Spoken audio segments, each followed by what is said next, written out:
Y hemos contemplado un pasaje que corresponde al capítulo 10, ¿está bien?, de San Mateo, que es parte del discurso misionero. Y dentro de este pasaje, en el discurso misionero, Jesús recrimina duramente a las 3 ciudades donde ha hecho más milagros. Eso a nosotros nos tiene que llamar mucho a la contemplación, porque el Señor dice también en otra parte que a quien más se le da, más se le pide. Y cuando nosotros nos comparamos con el pueblo de la primera alianza, cuando nosotros nos comparamos con los apóstoles antes de Pentecostés, que tuvieron todas esas fragilidades, el pueblo de la primera alianza en sus autoridades, en sus dirigentes, no lo reconoció y pidieron a los romanos la muerte del Señor de la Gloria, pero ellos recibieron menos de nosotros. Igual los apóstoles que abandonaron al Señor, ellos han recibido menos que nosotros. Porque nosotros ya conocemos la historia, nosotros ya sabemos lo que pasó con el pueblo de la primera alianza, qué pasó con los apóstoles. Nosotros ya hemos recibido el don del Espíritu Santo, los sacramentos de Cristo, y nosotros también, igual que ellos, y como todos los seres humanos de todos los tiempos, todos nosotros hemos sido redimidos de nuestros pecados por la muerte de Cristo, porque el Señor en la cruz también ha muerto por los pecados nuestros. A veces uno cree que el Señor ha muerto por los pecados de los antiguos. No, el Señor ha muerto por los pecados de todos los seres humanos, incluidos nuestros pecados, incluidos los pecados de los seres humanos que aún no nacen hasta que Él venga por segunda vez. Y nosotros que hemos recibido todo eso, seguimos pecando. Seguimos buscando primero lo pasajero más que el reino de Dios. Entonces, esa recriminación a esas ciudades, a nosotros nos tiene que tocar en primera persona, porque ni en Corazaín, ni en Betsaida, ni en Cafarnaúm se han hecho los milagros que hemos recibido nosotros. ¿O ustedes, alguno de ustedes cree que duda de eso? En ninguna de esas ciudades, ni ninguno del pueblo de la primera alianza fue hijo de Dios, igual que Jesucristo, como somos nosotros los bautizados.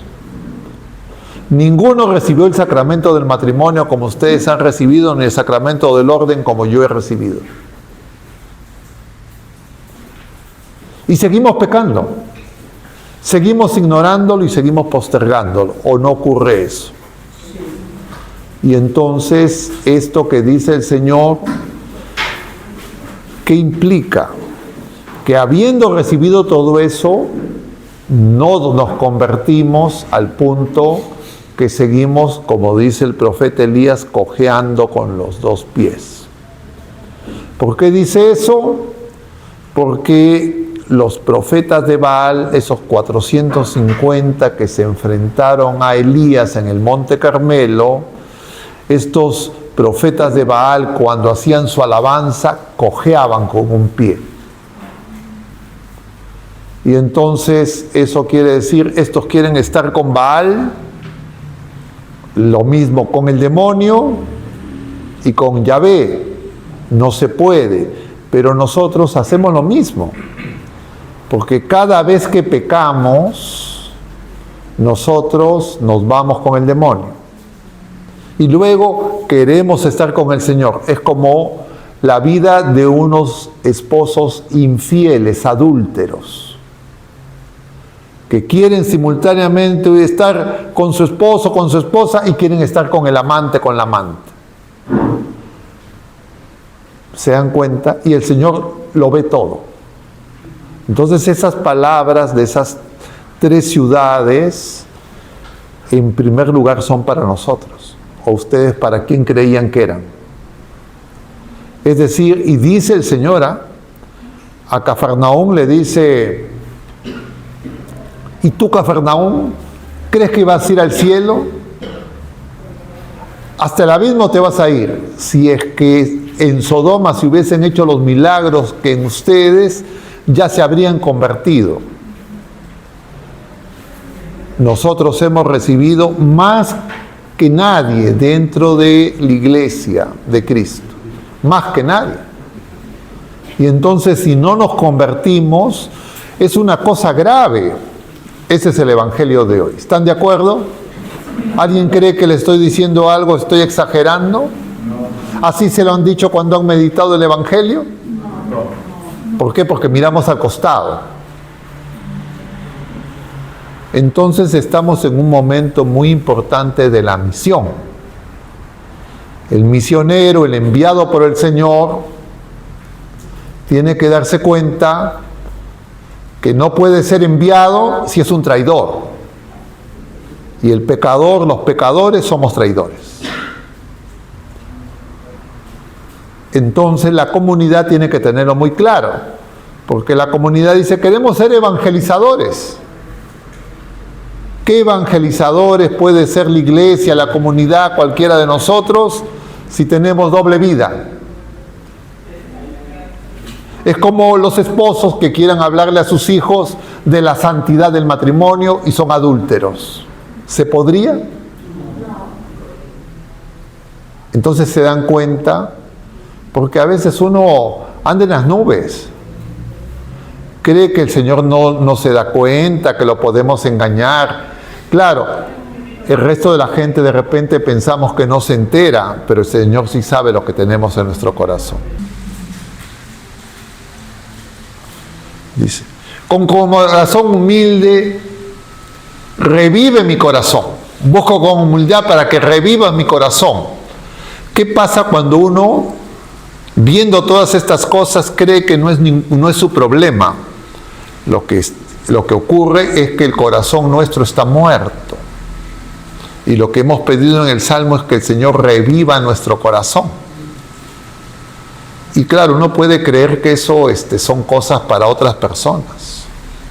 Cuando uno tiene un corazón muerto, eso lo veíamos en la parábola del buen samaritano. Cuando uno tiene un corazón muerto, cuando tiene un corazón de piedra, solamente un corazón que busca lo pasajero, lo temporal y se olvida del Señor. Esos son los medios muertos. Y los medios muertos se manifiestan de dos maneras, eso también lo hemos visto el domingo. Unos ya están postrados, no pueden caminar, se están muriendo al borde del camino, y otros se desentienden de todo el mundo y pasan de largo, solo piensan en ellos. Eso es un medio muerto. Una persona que no le interesan los demás y sobre todo no le interesa a Dios. Ese es el engaño del demonio. Eso es lo que el demonio hace en nuestro corazón. Cuando uno, ya lo hemos repetido muchas veces, cree que basta que hago la finta, digo alabaré, y no cambio mi corazón, y creo que basta con, porque algunos pueden pensar que le hacen un favor al Señor yendo a misa. Algunos pueden creer que le hacen un favor al Señor si han recibido el sacramento del matrimonio, si se confiesan.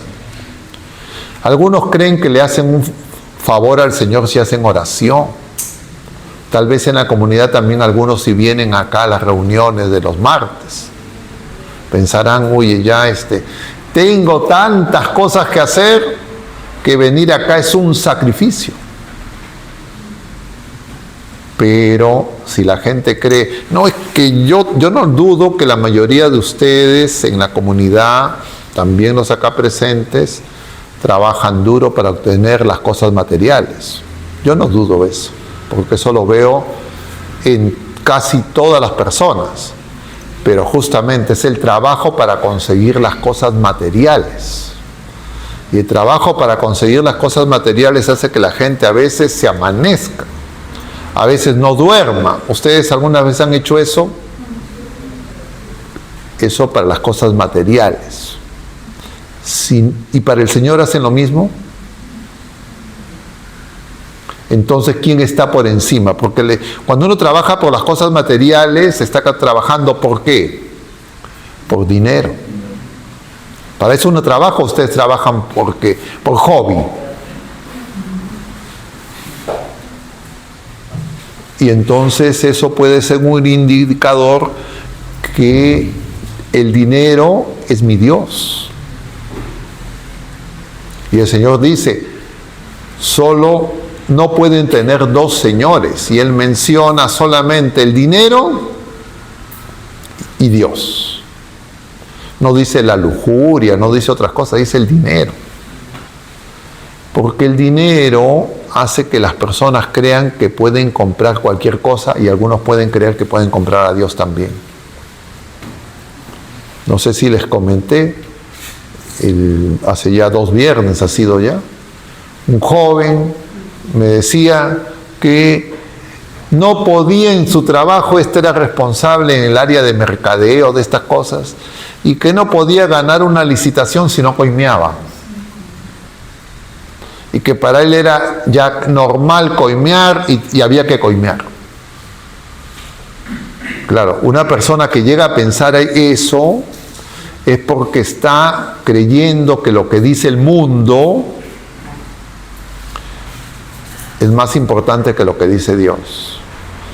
Y claro, esta persona me decía, es que si no pago coima no voy a ganar ninguna licitación. Yo le decía, no. Si tú haces oración, sin pagar coima vas a ganar las licitaciones. Pero a esa persona le parecía que lo que yo le decía era una estupidez. Y yo pienso que la mayoría de las personas piensan como ese joven. Tal vez algunos de ustedes también. Mucha gente cree, si yo no hago las cosas, yo no voy a tener nada. Eso es lo mismo que pensar al Señor no le importan mis necesidades temporales. Yo he escuchado gente que dice eso. Más aún, yo también lo pensaba. ¿Y por qué es eso? Porque ya estamos esclavizados por el demonio, por el mundo, que es lo mismo. Y entonces el Señor hoy habla de esas 3 ciudades. Y uno no puede pensar que está hablando de alguien no sé quién. Eso somos nosotros. Porque en toda la historia de la humanidad no hay personas que hayan recibido tantos bienes de Dios como nosotros. Y esa es la contradicción. Por eso yo les llamo la atención a algunas personas en la comunidad que me dicen, somos carismáticos. Y creen que carismáticos es cantar, bailar, de labios para afuera. No, el carismático es el que ama como el Señor nos ama. Es la enseñanza del domingo. 15º, tiempo ordinario, ciclo C, capítulo 10 de San Lucas. Solo está en San Lucas esa parábola del samaritano. Y empieza con una pregunta justamente del escriba. Dice, para ponerlo a prueba al Señor.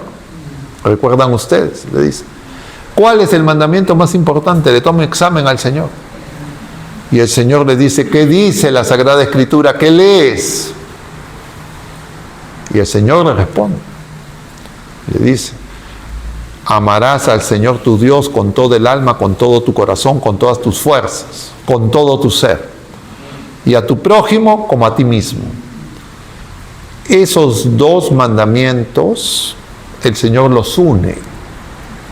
Pero la ley de Moisés no los unía. En los 10 mandamientos no está amar al prójimo, ¿o está? ¿Está amar al prójimo? Amar al prójimo estaba en un mandamiento suelto. Está en un mandamiento suelto del Levítico, que aplicaba solo para los levitas y para los sacerdotes. El Levítico es como las normas litúrgicas para el pueblo de la primera alianza. Y justamente por eso el Señor, cuando cuenta la parábola y dice que los que pasan de largo son un levita y son un sacerdote. Es decir, no aman al prójimo. Los que tendrían que amar al prójimo no aman al prójimo. Para nosotros, amar al prójimo aplica a todos, pero principalmente a los que hemos recibido el sacramento del orden y a los esposos. Y al primero que tienen que amar los esposos es a su esposo, a su esposa. Si cumpliéramos ese mandamiento, no habría divorcios. ¿O sí? No habría adulterio. ¿O sí? Entonces, ¿por qué hay adulterio? ¿Por qué hay infidelidad? Porque no seguimos al Señor y seguimos a Satanás.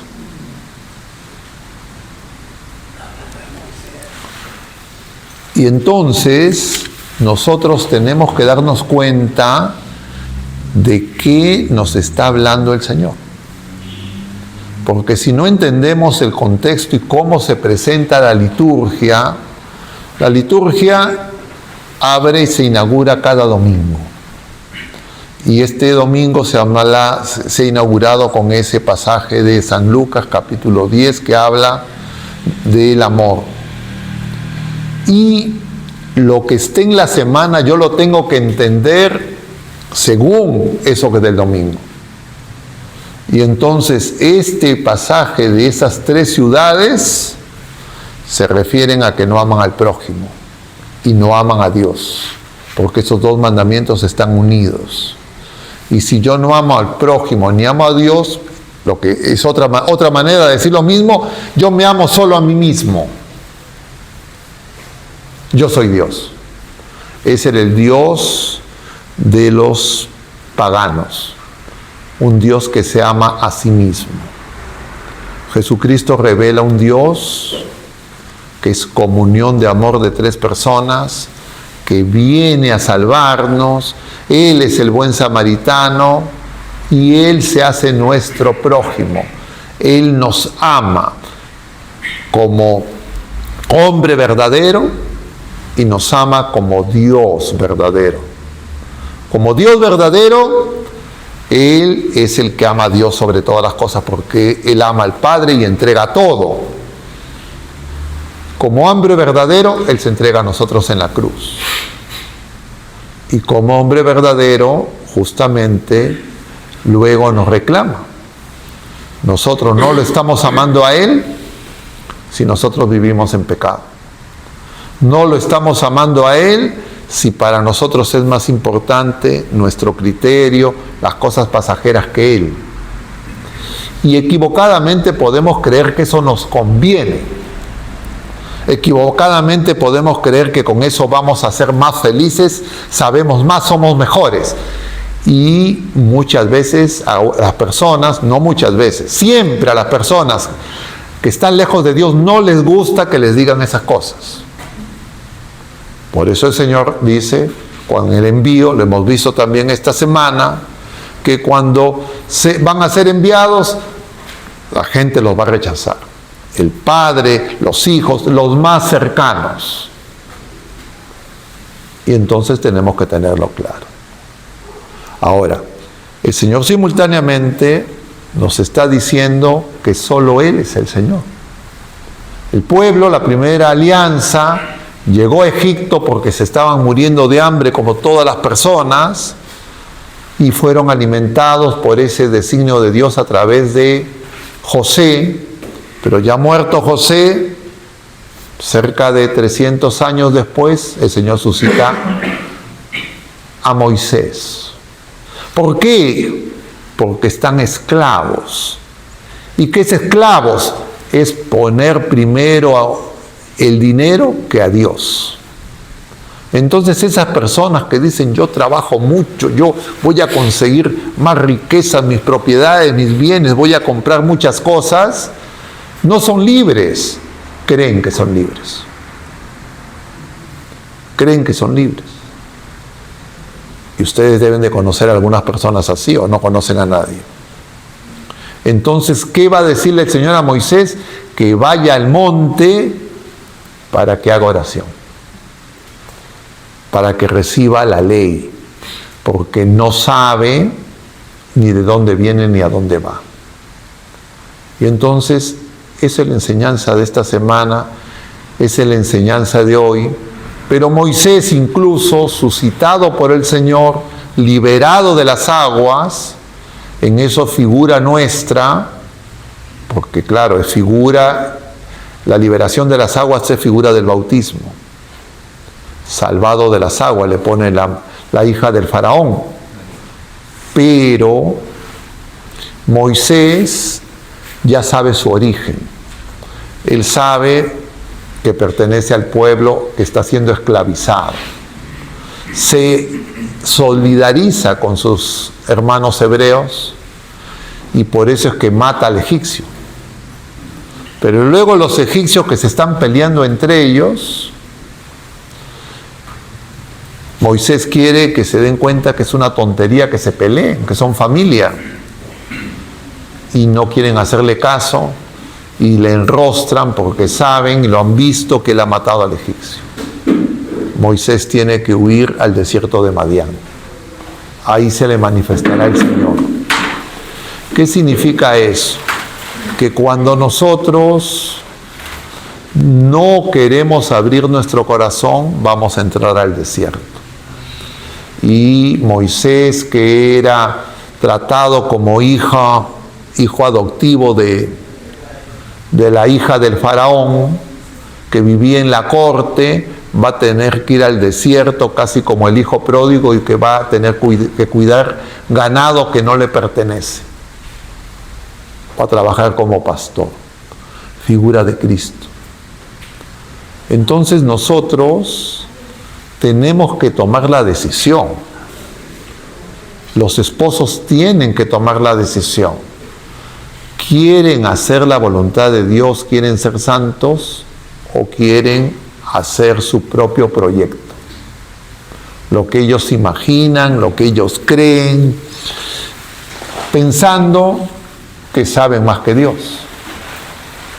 Y entonces eso hace que una persona se examine, igual un sacerdote, por supuesto, igual todo bautizado. Y entonces recién después de eso, yo puedo preguntarme si voy a evangelizar a alguien o no. Porque evangelizar es haber acogido a Jesucristo, es anunciar la buena noticia. Y la buena noticia no es hacer lo que dice el mundo. La buena noticia es acoger al Señor. No hay otra buena noticia. ¿Estamos claros? ¿Alguna duda, alguna pregunta? No. Muy bien. Entonces, a partir de ahí, ya después de Moisés, llegados a la tierra prometida, lo que vimos con el libro de Josué, con el libro de los jueces, con el libro de los reyes, etcétera, lo que va a ocurrir es que el pueblo, después de Salomón, después de la división entre Roboam y Jeroboam, ese reino dividido, el del norte va a ir al exilio y el del sur va a creer que ellos van a ser liberados porque tienen el templo de Jerusalén. Entonces ellos van a creer que no van a ir al exilio porque el templo de Jerusalén es como su amuleto. Pero ¿qué ocurre? Que son enviados al exilio. Y son enviados al exilio, y ese templo que era su orgullo, construido por Salomón, todo lo que había invertido, ahorrado, David y todas las cosas, los mejores artesanos, todo lo destruyen. Y a ellos los envían como esclavos, porque eran esclavos y no se daban cuenta que eran esclavos. Entonces, para que se den cuenta, es como parecido a la esclavitud que tuvieron con Moisés. Van ahora como esclavos a Babilonia. De eso trata la catequesis de hoy. La esclavitud en Babilonia. Isaías es el profeta que el Señor suscita. Es uno de los libros más importantes del Antiguo Testamento, de los profetas. Y el libro de Isaías tiene 3 partes. ¿Conocen eso? No. La primera parte, el primer Isaías, la segunda parte, el Deutero Isaías o el segundo Isaías y el tercer Isaías. El primer Isaías, diríamos, se parece a lo que estamos haciendo ahora. El primer Isaías se le dice al pueblo lo que le va a ocurrir si no se corrige. Pero el pueblo, empezando por las autoridades, creen que no pasa nada. No le hacen caso a Isaías. Y entonces se van al exilio. Destruyen el templo, asesinan a los reyes, a los sacerdotes. No queda piedra sobre piedra. Pierden todo lo que tienen. Y entonces se van al exilio a Babilonia como esclavos. Peor que lo que estuvieron en Egipto. Porque cuando llegaron a Egipto, llegaron, diríamos, como personajes importantes, ¿no? Cuando estaba José vivo, eran personajes importantes. El faraón le envió carroza para que vaya Jacob. Los recibieron. Al cabo de los años, claro, todo eso se fue oscureciendo. Eso es figura de lo que ocurre con una familia, con una persona que pone su confianza no en Dios, sino en él mismo, en otras personas, y busca lo pasajero y se olvida de Dios. Algo parecido, pero peor, ocurrió en Babilonia. ¿Por qué era peor? Porque ellos ya sabían lo que había pasado en Egipto, ya sabían qué había ocurrido en el desierto, ya sabían cómo habían llegado a la unificación del reino con David, ya sabían qué había pasado a la muerte de Salomón, ya sabían qué había pasado con Elías y con Ahab en el reino del norte, con Jezabel, que había querido imponer un culto idolátrico, pagano. Entonces ellos, que ya sabían todo eso, los del reino del sur, no hacen caso de las advertencias de Isaías. Y lo que les ocurre, por supuesto, es peor. Igual nosotros, ¿no? Por eso les comentaba todo eso. Nosotros ya sabemos, Corazaín, todo eso. Nosotros ya conocemos toda esa historia. Y si seguimos haciendo lo mismo, no nos va a ocurrir igual que a ellos, va a ser peor. Pero claro, uno cree, no puede ser. Eso no será para mí. No, y es que a las personas que más se les da, más se les pide. Y entonces, ¿qué pasa? Que el Señor suscita el consuelo a través de Isaías. Ese es el segundo Isaías. Empieza en el capítulo 39. Se llama el libro de la consolación. Lo leemos en el tiempo de Adviento.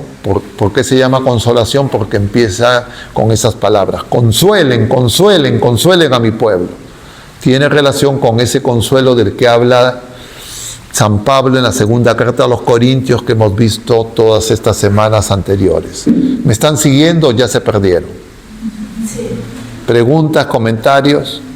¿No hay? ¿Está claro? Entonces, ¿qué va a ocurrir? El Señor dice consuelo.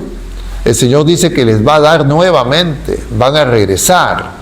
Pero lo que está haciendo Isaías, efectivamente van a regresar 70 años después. Casi todos los que fueron al exilio, casi ninguno de los que fue va a regresar, porque la mayoría murió y otros se quedaron, no quisieron regresar. Entonces los que regresan es un grupo muy pequeño. ¿Quiénes van a regresar? Los humildes. Por eso es tan importante y se nos está acompañando esta antífona que hemos repetido el día de hoy. Busquen al Señor con humildad y revivirá su corazón. Y la humildad es un don de Dios. Y la humildad, ustedes saben, es lo opuesto al pecado de soberbia. Y el pecado de soberbia es justamente ocupar el lugar de Dios. Y uno hace eso cuando uno cree que sin Dios, sin Jesucristo, sin sacramentos, sin misa, sin oración, sin conversión, puede ser feliz, porque si consigue dinero y compra todo, no va a pasar nada. Y claro, el Señor les está mostrando que eso es un engaño. Pero a pesar de eso, no van a aprender ellos. Cuando se encuentran con Jesús, por eso lo van a rechazar. Y entonces, lo triste es que eso también nos pasa a nosotros. Eso tiene que ver con lo que veíamos la semana pasada de la fe prepascual y la fe pascual. Yo quisiera aquí justamente, como insistiendo en eso, porque es muy importante que nos demos cuenta cómo perdemos la fe pascual que recibimos en el día de nuestro bautismo. Y yo les he estado diciendo que cuando nosotros fuimos bautizados, les he dicho eso la semana pasada y creo que también la anterior, nosotros todos ya hemos sido santos. Y que cuando nosotros hemos sido santos, esa santidad en el seno de nuestras familias no la han sabido cuidar. Y que nuestros familiares son los primeros en que nos mundanizan, creyendo que nos aman, con engreimientos, con tonterías. Entonces, ojo, hay padres y hay abuelos y hay familiares que creen que aman a los niños de su familia porque les dan las cosas que los niños les piden, etcétera. Y en el fondo no es porque los aman, en el fondo es porque quieren, entre comillas, que los niños le hagan muecas, los sigan a ellos. No saben amar, creen que aman y por eso dañan, porque el amor nunca daña. El amor siempre es buscar el bien, pero cuando un amor hace daño a otra persona, uno sabe eso no es amor. Entonces ustedes, padres de familia, muchos de ustedes, pueden examinarse. Porque si ustedes dicen, yo he amado a mis hijos, he trabajado por mis hijos, me he dejado la piel por mis hijos, pero resulta que tu hijo, tus hijos se alejaron de Dios, en realidad tú no los has amado. Porque si los hubieses amado como el Señor ama, tú los hubieses llevado al Señor. Pero los padres no se dan cuenta. No, pero yo quería que estudien, que sean profesionales, que sean, que tengan sus títulos, que no le falte nada. Oye, pero si le faltaba a Dios, le falta todo. Entonces yo he estado hablando de eso con varias personas, claro, no solo acá, porque es lo que nos está enseñando el Señor. Y les quiero compartir porque una de estas señoras, una abuelita, una mujer de fe, me pasa un video de su nietecito, 3 meses, un bebito de 3 meses de nacido, lo bautizaron el día de su nacimiento. Es una familia de fe, los esposos casados en matrimonio sacramental. Yo los conozco a la familia, celebré el matrimonio, y entonces esta señora me escribe comentándome que ha escuchado lo que estaba diciendo, que había que hacer que los niños hagan oración, enseñarles quién es Jesús. Y esta señora me pasa este video, a ver si ustedes lo pueden ver. A ver, se los voy a pasar porque después, si es que alguien quiere, se los puedo reenviar.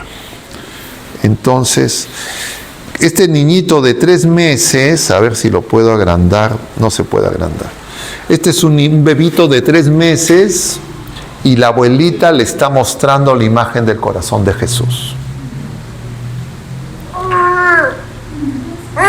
Se llama Santiago el bebito, 3 meses, bautizado el día de su nacimiento. Y entonces el niño está contemplando la imagen del corazón de Jesús absorto. Yo les he contado a ustedes de los niños del Hospital Regagliati, los neonatos, etc. Y yo acá tengo una prueba más.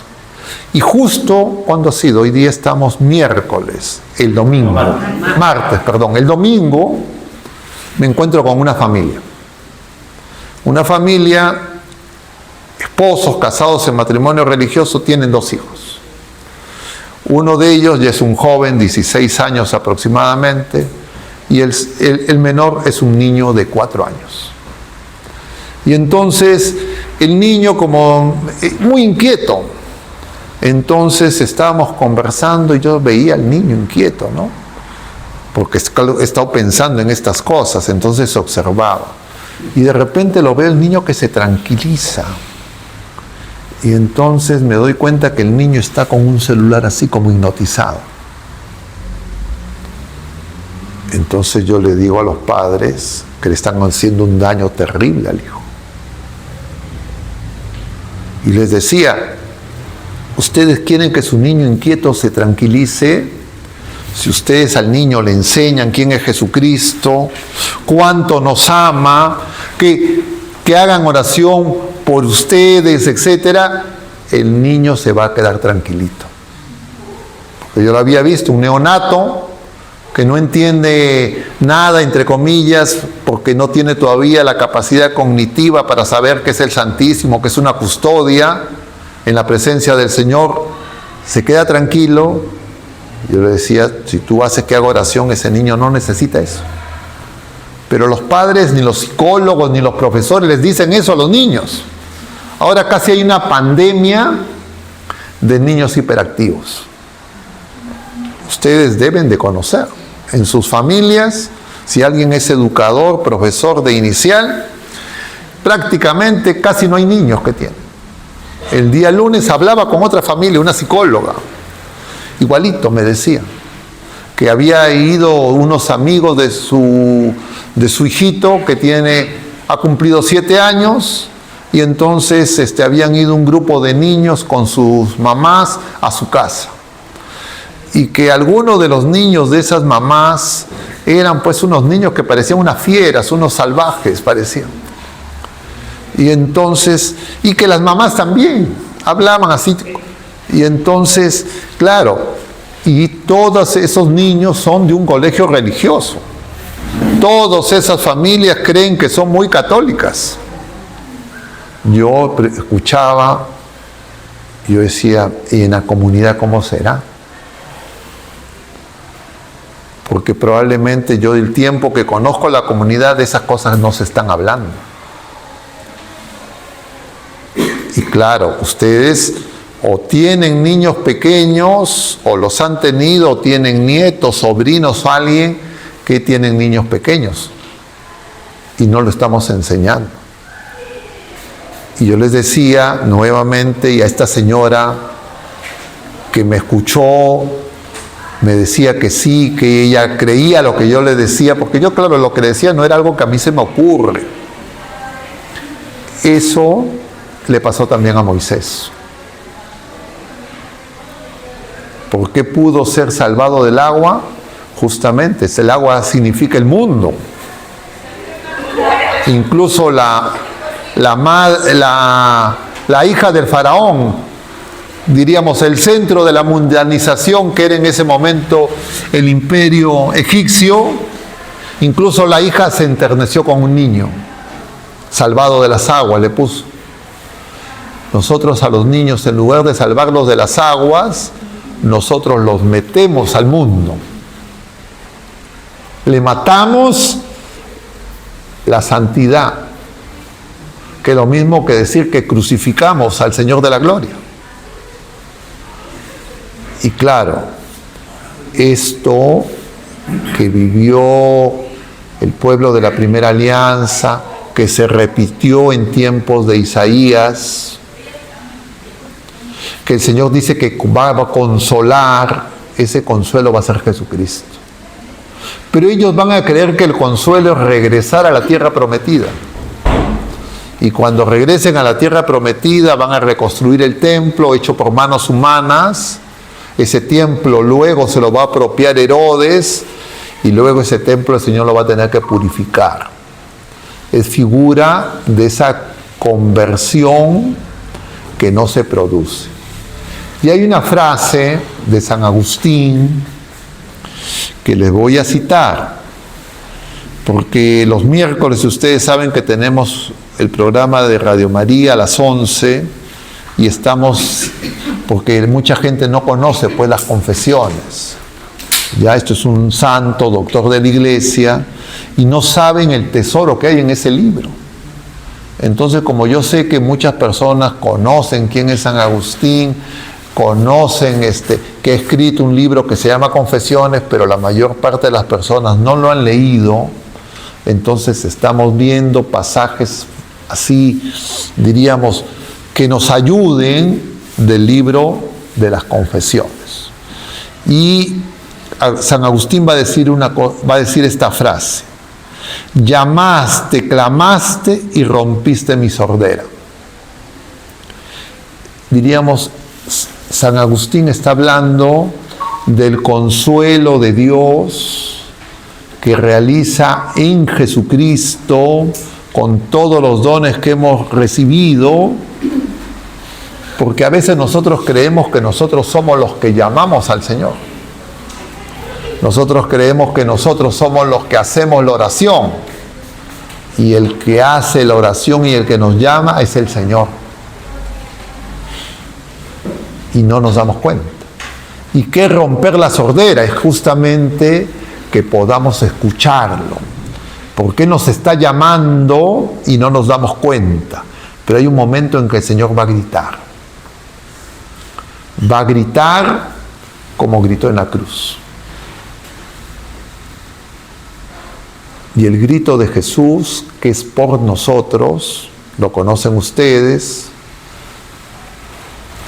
está en las palabras del Señor que hemos visto en Cuaresma, Elí, Elí, lama sabactani, que significa ¿qué? Dios mío, ¿por qué me has abandonado? Porque cuando nosotros nos volvemos sordos y dejamos de escuchar al Señor, gritamos porque creemos que el Señor no nos escucha.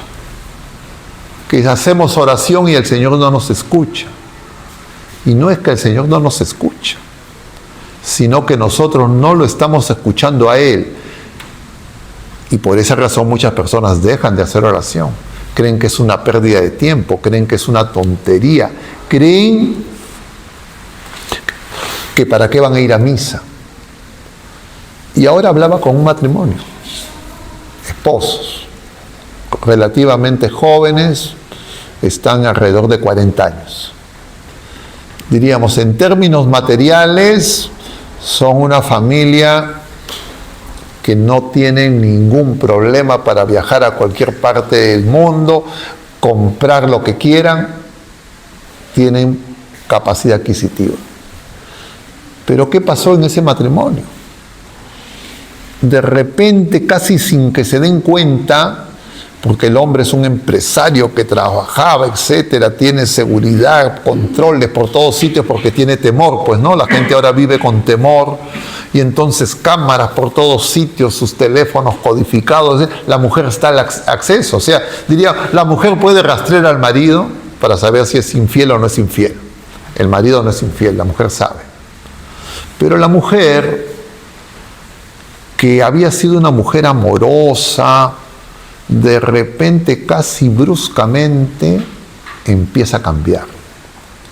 Se vuelve hostil, se vuelve agresiva y empieza a discutir con el marido, incluso delante de los hijos. Incluso la familia de ella, que conoce al esposo, le dice, pero no, ¿cómo haces eso?, etcétera. Y lo hace y calla a sus padres, a su mano. Así parecía una fiera. El mismo esposo dice, yo no la conocí, era otra persona. Y claro, ¿cómo surgió eso? Esta familia se decían de fe, pero una fe tibia. Y creían que lo más importante era el dinero. Y por eso ese esposo trabajaba pues a luz y sombra. Y le iba muy bien. Pero había buscado en algún momento, diríamos, cosas entre comillas para traer la buena suerte. Estas cosas, vamos a decirlo de manera breve porque ya el tiempo no alcanza, de la nueva era. Y justo ayer hablaba con otras personas de eso y me decían, yo he tenido un cáncer, me dijeron tal cosa y empecé a hacer estas cosas y me alivió. Y yo conozco muchos testimonios así.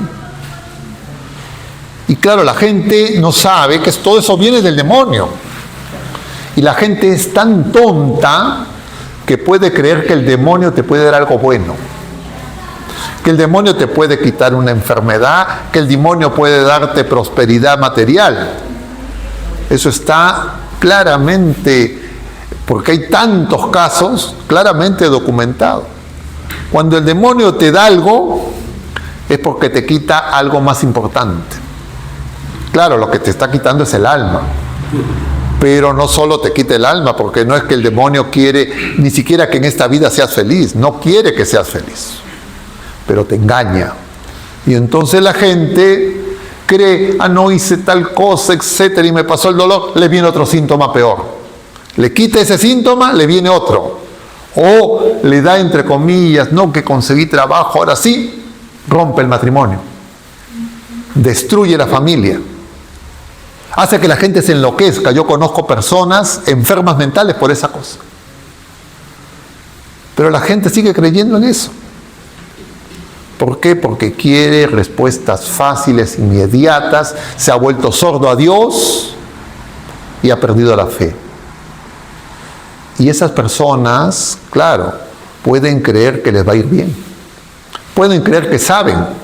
No quieren escuchar, pero en algún momento van a caer tan bajo que el Señor les va a gritar y van a escuchar. Pero a veces ya han destrozado, pues han hecho daño a ellos mismos y a muchas personas. Y es muy común. Y ayer hablaba con un grupo, no de la comunidad, que me habían pedido hablar de la nueva era. Entonces, claro, yo les preguntaba, a ver qué, ¿no? ¿Cuáles son sus preguntas? Ustedes conocen un poco cómo yo hago mis charlas. Y entonces, claro, hablaban cantidad de cosas y me daba cuenta que, oye, que hay una ignorancia enorme. Y claro, justo ahora me encuentro con este caso. Y claro, a veces la gente ni se acuerda. A veces la gente cree que es una pequeña cosita, no pasó nada, hace mucho tiempo, no lo hizo mi abuelita cuando yo era chico, mi mamá, mi papá, no, yo ya estoy con el Señor. Mentira. Y claro, por eso es que necesitamos esa conversión. Por eso es que el Señor quiere revivir nuestro corazón. Porque la gente cree, no, es que yo soy así, porque yo tengo mis ideas. Me encontré también el viernes pasado una mujer, fui a hacer un responso, no conocía a la familia, pero fui a hacer un responso, 3 hermanos profesionales, uno en Europa, las otras, y iban en camino al lugar, porque lo que iban a hacer es, iban a poner las cenizas en el columbario. Y entonces, ¿qué ocurre? Para decirlo breve, resulta que esta señora, porque eran personas casi de mis contemporáneos conmigo, esta señora es la hija de un profesor universitario de Cayetano, al que yo conocía. Y entonces estos hijos, claro, despreciaban al padre. Las cenizas eran la de la madre. Y decían sí que la madre había sido muy buena porque les había salvado del papá y la mamá era una libre pensadora. Y esta señora, que había querido ser religiosa, ahora era atea. Cantidad de gente así.